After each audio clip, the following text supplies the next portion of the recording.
I don't want you to limit God today. It's not about what has happened before.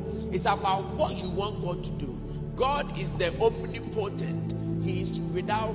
Do you want 3 children at a time? You can get it. Do you want 2 children at a time? You can get it. I don't want you to limit God in anything. Hallelujah. She said, if I would touch the hem of his garment, something must happen for me.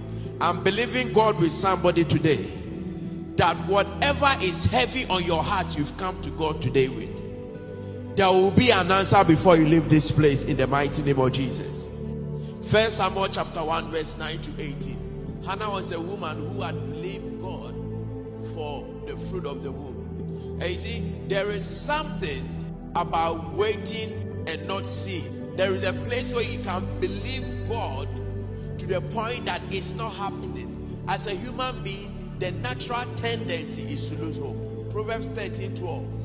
Hope deferred, it makes the heart sick. But when desire comes, it's a tree of life.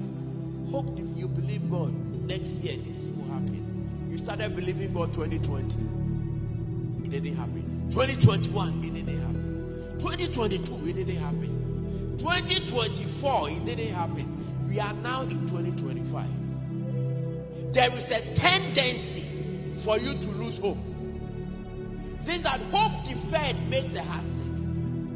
I'm here to tell somebody that hope, don't leave it. It's going to happen. I'm talking about prayer answering God.